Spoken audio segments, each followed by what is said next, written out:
नमस्ते। हमारा टॉपिक है कलर और कंपोजिशन। इसमें अभी एलिमेंट हम बढ़ते जाते हैं। ये सोचो, हम एलिमेंट बढ़ते जाते हैं। लाइन आया, कलर आया, अब कंपोजिशन, टेक्सचर, स्ट्रक्चर यानी सपाटी, प्रपोर्शन, प्रमाण, वो सब जो हैं वो स्टेप बाय स्टेप लैंडस्केप में सब आएगा। लैंडस्केप में सब चीज़ का समावेश है। लैंडस्केप इन आर्ट का संपूर्ण थिंग लैंडस्केप। लैंडस्केप से ही आर्टिस्ट परफेक्ट बन जाता है।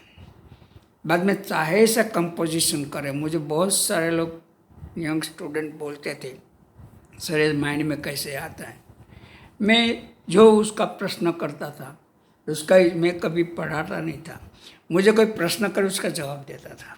आज भी वही मेरी मेथड है। मुझे पूछते हैं उसका ही जवाब देता हूँ, नहीं पूछते तो मैं उसको डिस्टर्ब नहीं करता हूँ, कभी नहीं। जब बताने आए तब जो चीज़ मुझे लगे वो मैं कहता हूँ। बाकी एक लाइन ही बहुत बेस्ट होती है। ऐसे नहीं कि work work work work work ही करो, ऐसा नहीं होता है। एक लाइन पर परफेक्ट हुई तो भी एक आर्ट बन जाता है। हमारा एक मैडम था बड़ौदा में, नसरीन मैडम करके थी। उसने वर्ल्ड में नाम कमाया लाइन क्वालिटी करके। लाइन की क्वालिटी किया, एक ही फंडामेंटल लिया, एलिमेंट एक ही लिया, लाइन मेन। लाइन से इतना अच्छा नाम उसने कमाया। बहुत क्वालिटी वाली लाइन वाला करती थी, बहुत इंटेलिजेंट लेडी थी, बहुत अच्छा काम करती थी। और वो बड़ौदा में फर्स्ट ईयर में ही पढ़ाते थे। मैं इसके पास नहीं पढ़ा क्यों, मैं अब निकल गया। बाद में वो आई थी, उसका वर्क मैंने देख के मज़ा आई थी। तो लाइन का भी इम्पोर्टेंट है, बहुत इम्पोर्टेंट है लाइन, मेन इम्पोर्टेंट है लाइन। डिजाइन में मेन लाइन है, सब में। इंजीनियरिंग करो, आर्किटेक्ट करो या साइंस का कोई भी प्रयोग करो, लाइन बिना नहीं है। मैं पहले भी बोला हूँ, अभी नहीं बोलूँगा, पहले बोला हूँ कि सब सब्जेक्ट में सिवाय लिटरेचर सिवाय सब में ड्राइंग की ज़रूरत मेन है। जो इंस्टीट्यूट या स्कूल ड्राइंग का इम्पोर्टेंस देंगी उसके स्टूडेंट बहुत ब्रिलियंट बनेंगे, क्योंकि ड्राइंग सब में आता है। 40% ड्राइंग है सब सब्जेक्ट में, निकालो सब में। अब बहुत सारे इंजीनियर बड़े होने, अब बहुत सारे आर्किटेक्ट बड़े होने, अब बहुत सारा साइंटिस्ट बड़े होने। आप निकालो कि ड्राइंग कितना इम्पोर्टेंट है। टीचर है जो साइंस का, वो सोचो कि ड्राइंग का क्या इम्पोर्टेंट है। सोचो, अभी भी समय है हमारे पास, अभी भी हमारे यंग को ये चाहिए सबको। सोचो, लाइन रंग न करो चलेगा, पर लाइन तो चाहिए चाहिए चाहिए। लाइन बिना कुछ नहीं बनेगा, कुछ नहीं, आपका विकास स्टॉप। तो लाइन, रंग, फॉर्म यानी आकार, प्रपोर्शन यानी प्रमाण, ये सब हमारा एलिमेंट और सिद्धांत भी हैं। बैलेंस और सिद्धांत है, कॉन्ट्रास्ट और सिद्धांत है। लाइन, कलर, फॉर्म, प्रपोर्शन और सिद्धांत है। 5 सिद्धांत है, 5 एलिमेंट है। ऐसे करके आर्टिस्ट काम करता है और वही परफेक्ट उसका पेंटिंग होगा। कोई ना कोई पेंटिंग में खामी का, बहुत सारे आर्टिस्ट कहते मुझे अवार्ड नहीं मिला। सही बात है, अरे मैंने इतना अच्छा बनाया था, बहुत मेहनत करके बनाया था, तो भी आर्टिस्ट ने देखा नहीं। को देखो, जज में तो 3-4 चीज़ होती हैं। जजिंग करना बहुत कठिन है। एक तो सिद्धांतिक जजिंग करना तो सबसे कठिन है, छोड़ दो, क्योंकि ये समय में तो नहीं चलता। 10-15 चिट्ठियाँ को आपके पास आ जाएगी। बाद में जजिंग करना तो आप न्याय नहीं कर सकते। आर्टिस्ट को अन्याय ही करोगे, बेहतर से जजिंग छोड़ दो। तो झंझट में पड़ो ही, इससे स्टडी कराओ स्टूडेंट को। सबसे अच्छी बात है, सबसे अच्छी बात, स्टूडेंट को तैयार करो। आर्टिस्ट जो परफेक्ट है और रियली उसका अनुयायी तैयार करते हैं। आर्टिस्ट को तैयार करो। मैं फिर आता हूँ कलर, क्वालिटी और पेंटिंग में क्या है वो। लैंडस्केप की जब बात करता हूँ तब मुझे सब कंपोजिशन दिखाई देता है, क्योंकि लैंडस्केप में सब चीज़ होते आपका सिलेक्शन पर है। आप कौन सी जगह पर बैठते हो उसके पर है, आप कौन सी जगह सिलेक्ट करते हो आपका नॉलेज पर है, आपको क्या चीज़ का ज़रूरत उसके पर है। कोई स्ट्रीट लैंडस्केप बनाते हैं, कोई सिटी लैंडस्केप बनाते हैं, कोई सीशोर लैंडस्केप बनाते हैं।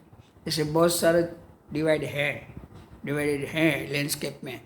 आपको किस में मास्टरी चाहिए, क्यों बनाना है और क्यों बना रहे हो, वो बहुत ज़रूरी है। और लैंडस्केप मैंने कभी शो नहीं किया लैंडस्केप का, कम से कम अढ़ी हज़ार से ज़्यादा लैंडस्केप किया है लाइफ में। एक पर एक शायद एक आध शो किया है ऐसा लगता है, पर लगभग तो नहीं शो किया मैंने लैंडस्केप का कभी। ऐसे ही करता रहा, कोई स्टूडेंट को दिया, कोई टीचर को दिया, कोई फ्रेंड को दिया, कोई मेरे पास है, ऐसा ही सब लैंडस्केप है। लैंडस्केप का एग्जीबिशन मैंने कभी नहीं किया, क्योंकि लैंडस्केप मेरी स्टडी के लिए था, आर्ट के स्टडी के लिए था। आधा मैं शो करके क्या करूं, जो मेरा आधा अधूरा है वो मैं कैसे किसी को दे सकता हूँ, कैसे दे सकता हूँ। दर्जी ये बूशर्ट सीता है तो कॉलर नहीं करता, आजकल तो फैशन में चला गया है, नो डाउट। आजकल तो अच्छा बहुत बढ़िया पैंट होता है 5-5 हज़ार का, वो भी यहाँ से फटा होता है। आज की तो बात ही अलग है। पर लैंडस्केप में जब स्टडी पूरा नहीं होता तब तक हम किसी को दे सकते। पेंटिंग में भी ऐसा होता है, जब पेंटिंग का पूरा सबका समावेश करने की कोशिश करते नहीं होता तो पेंटिंग भी सेल नहीं करने की ज़रूरत नहीं है। हमको लगे कि ये बराबर है, ज़्यादा कलर पूरने से अच्छा पेंटिंग हो गया, बहुत सारे फिगर डालने से अच्छा पेंटिंग हो गया, बहुत सारा काम करने से अच्छा पेंटिंग हो गया, ऐसा नहीं होता है।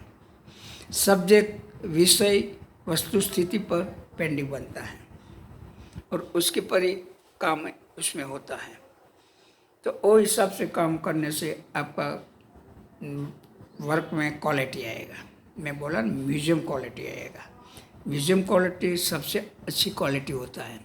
तो उसमें क्या करना है और कैसे करना है वो बहुत आपका खुद का अनुभव मांग लेता है। खुद का कितना शो किया उसके पर से लोगों का ओपिनियन आता है। शो करने का मीनिंग ज़्यादा वही होना चाहिए कि मुझे इसमें से कुछ सीखने मिलेगा। बहुत सारा आर्टिस्ट देखने आएगा, बहुत सारे लोग देखने आएगा, जो आर्ट का लवर वो देखने आएगा, उसके साथ डिस्कस कर से आपका पावर बनेगा। जितना आप घूमते रहोगे, टेबल पकड़ के बैठोगे शो में तो कुछ नहीं होगा, कुछ नहीं होता। कभी टेबल पकड़ना ही नहीं चाहिए। टेबल अधिकारी का था, अधिकार है, हमारा नहीं है। टेबल सीन से करने का अधिकार है, हमारा नहीं है। आर्टिस्ट का टेबल पकड़ के नहीं बैठना चाहिए, उसको खुद के शो में घूमता रहना चाहिए। आइए उसको इन पर वेलकम करो, बात करो, चित करो, वो करो। पेंटिंग में देखते 3-4 बार देखे, कन्फ्यूज होगा तो उस पास जाओ, क्या है सर, कैसे हो सर, कहाँ से आते हो, बात करना बहुत ज़रूरी है। हम बोलेंगे तो ही हमारा बोर सेल होगा, हम बोलेंगे तो ही हमारी दुकान चलेगी। नहीं तो नहीं चाहिए, बोलना चाहिए, ज़रूरी है, वाक छटा होनी चाहिए, पर सामने लिमिट भी देखना चाहिए सामने वाले का, कि वो हमारी बातों से सहमत है या बोर है, वो हमारी बातों में ध्यान देता है कि खाली सुनता है, वो भी ज़रूरी है। इसलिए बात से बात बढ़ती है, बातों से बहुत कुछ पकता है।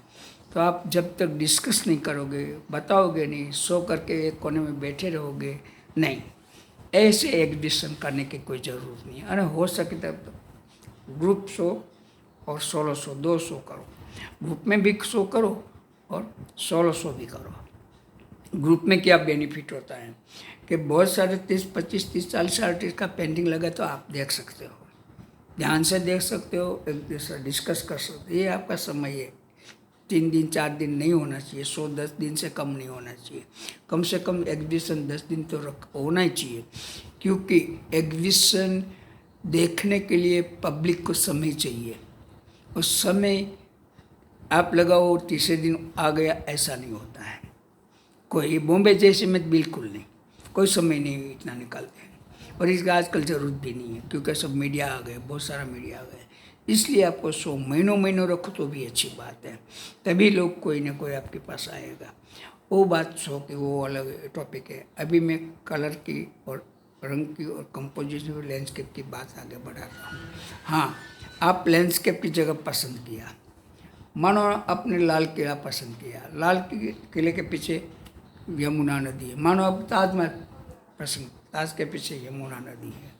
तो ये जो लोकेशन है वो दो मैन मेड वस्तु आ गई और नेचर भी आ गया। मैन मेड में ताजमहल आ गया, नेचर में यमुना आ गई। उसका रिफ्लेक्शन, उसका कलर उसके समय पे आधार पे करो और इतना बढ़िया वो वर्क बनता है कि आप देखते ही रहो।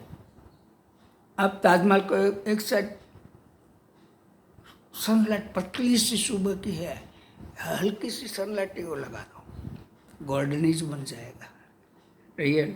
और शेड में लाइट डार्क ब्लू से डार्क ब्लू, लाइट ब्लू से डार्क ब्लू, थोड़ा वाइट करके ऐसे टोनल वैल्यू करके ताजमहल को खड़ा करो। उसका रिफ्लेक्शन पानी में लो। पानी में तो जैसा वातावरण होता है वैसा ही रंग होता है, पानी का कोई स्पेशल रंग नहीं होता है। बच्चे लोग तो ब्लू भरते हैं, पर जब समझ में आता है तब जैसा स्काई है, जैसा प्रकाश है, जैसा उसके किनारे पर चीज है, वैसा पानी का रंग होता है। पानी का कोई स्पेशल रंग नहीं है, पानी अलग टाइप का। देखो यहाँ पानी ऑरेंज कलर का है, पानी ऑरेंज कलर का है। जब पानी का रंग कोई नहीं होता, जितना एटमॉस्फेयर है, जितना वातावरण है, जो परिस्थिति है, वो हिसाब से पानी का रंग होता है। बारिश बहुत बढ़ती है तो पानी का रंग कैसे होना चाहिए, सुबह में लाइट आई तो पानी का प्रकाश कैसे होना चाहिए, घनघोर बादल, खाली बादल है, बारिश नहीं है तो पानी का रंग कैसे होना चाहिए, कौन कौन सी उसके किनारे पर चीज़ें तो उसका रिफ्लेक्शन में पानी का रंग कैसा होना चाहिए। ये रंग की क्वालिटी पकड़ के आपको काम करना पड़ेगा, पानी पकड़ के नहीं। एक खास बात है, मुझे पानी की बात है तो मैं कहता हूँ, वाटर कलर में क्या है, स्टार्ट में पानी यूज करो। वाटर कलर इसका मीनिंग नहीं पानी पानी पानी यूज करो, नहीं।